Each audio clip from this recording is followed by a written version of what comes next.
Hello and welcome to Tête à Tête on France 24. Our guest today is Rafael Grossi. He's the Director General of the IAEA, the UN Atomic Energy Agency. Thank you very much for being our guest. My pleasure.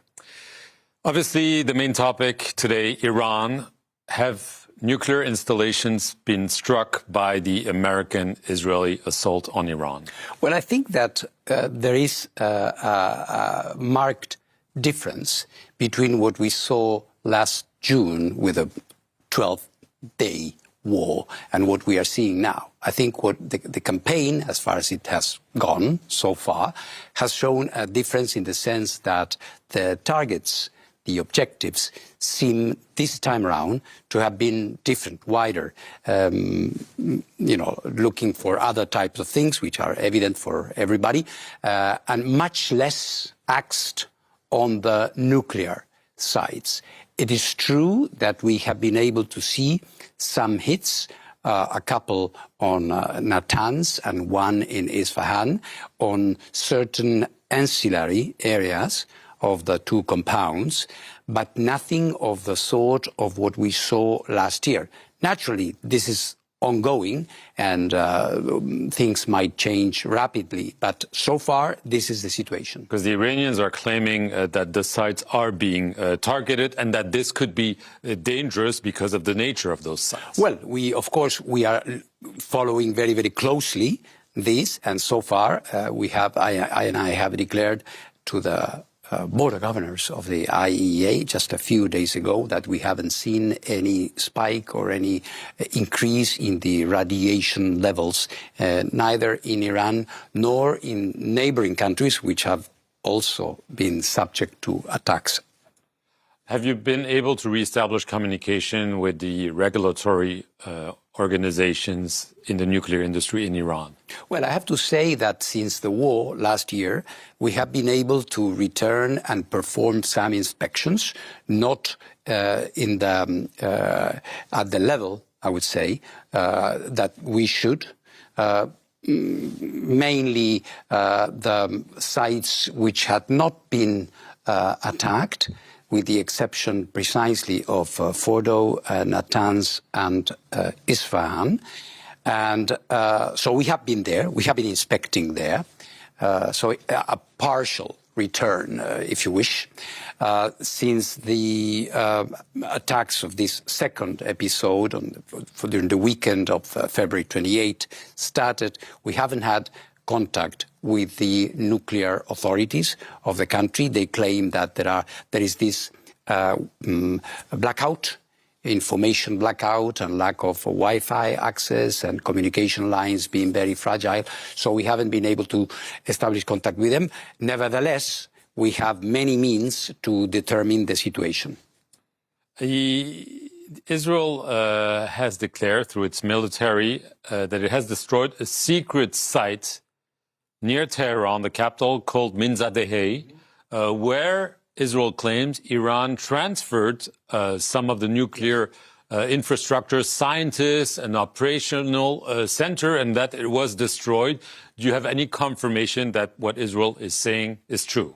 Well, no, because, well, first of all, I must say, we listen, what Israel is saying, and we follow that with interest. But this place, this site, was never among the inspectable or inspected sites. So there was never nuclear material at that place. Whether there was some other activity linked mainly to conventional weapon or military design that could be linked eventually to a nuclear development, well, that's another thing. But what I can say is that in accordance with our information and our inspection activity throughout the years, this facility was not in the area of what was of interest for us. Because the assumption, I guess, on the Israeli side, possibly also on the American side, is that Iran has been fooling you and others and conducting, nuclear programs for military purposes without you seeing it. One of the arguments being that there is a quantity of highly enriched uranium in Iran, 440 kilos, and that this might be used behind your back. Well, I like that you use the word fooling us, because maybe they thought that, but we knew that there were things that we didn't know, if I can put it like that. And this is why, in my reports, I was systematically saying we are not seeing everything we should be seeing. And in these conditions, under these conditions, I cannot guarantee that everything is in order in your country. They were telling us and arguing quite vehemently, we are showing you things, you are inspecting here, you are inspecting there, your inspection effort is the biggest in the world. And we were saying, yeah, that's maybe the case, but there are many important things that you are not allowing us to see. So maybe they were hiding something, but fooling us, no. President Trump said it back in June that Iran's nuclear program had been, quote unquote, obliterated. Obviously, there's still this highly enriched uranium, which proves it hasn't been obliterated, if I may repeat the expression of the American president. Do you know for sure exactly where this enriched uranium is and under what conditions? Well, I think there is widespread consensus that this material is today where it was last June. It hasn't moved. Exactly. It was, by and large, the stock pile of uranium was located in tunnels in Isfahan, a smaller amount in Natanz. And we haven't seen any indication, movement that could lead us to believe that this has been moved. But of course, we trust, but we have to verify, as someone said. But you cannot verify. We cannot verify that for the moment. Right, because according to satellite imagery, there has been some movements in Isfahan, tunnels, soil being moved, and so this has fed speculation that the Iranians, or part of the Iranian regime, maybe hardliners, might be up to something with this uranium. Well, our impression, and as you know, there is an intense observation effort, not only on the part of the IAEA, as you can imagine. There are many eyes interested in that.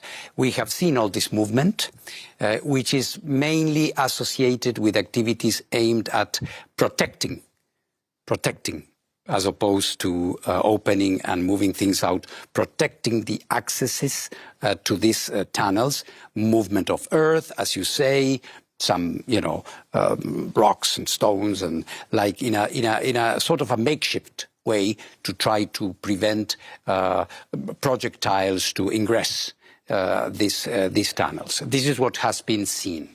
Right, because just for people who are not specialists, moving such an amount of enriched uranium would be seen.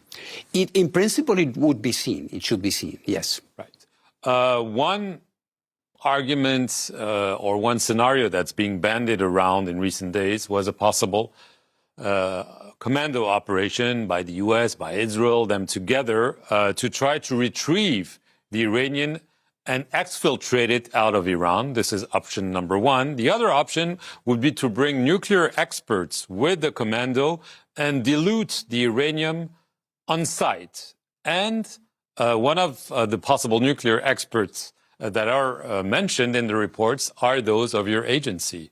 What is your response to that scenario? Yeah, it could be a good plot for a TV series, but certainly not.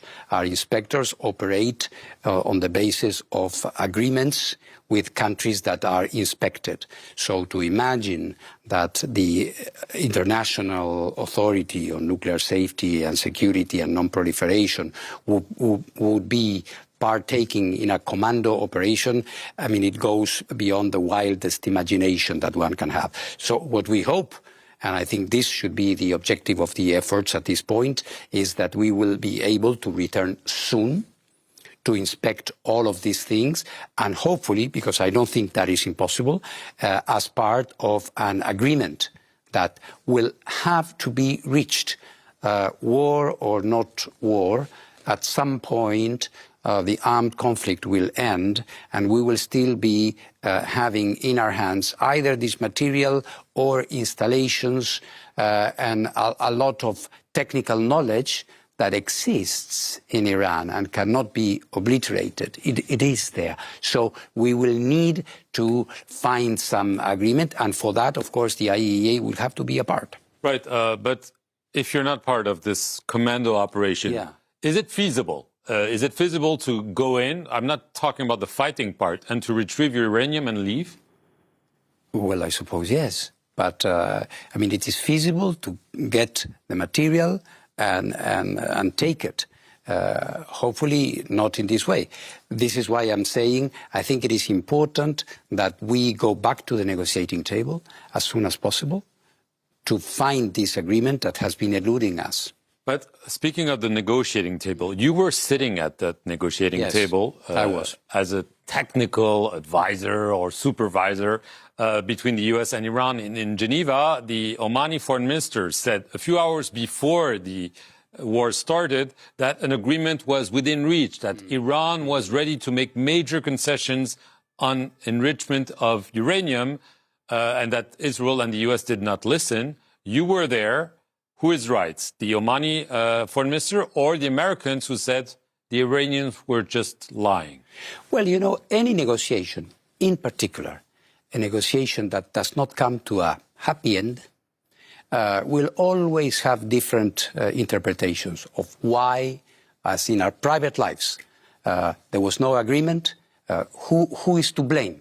Who is to blame? If I was right and the other person was intransigent, I think in this case, we had a mediation effort, laudable, important mediation effort carried out by the foreign minister of Oman, who kindly thought that together with the negotiating parties, that we should be there, the IAEA, to try to assist in the technical parts. So when he's saying, I will not go into a contradiction with him. For him, maybe weighing some political considerations, he was considering that the elements were there for an agreement.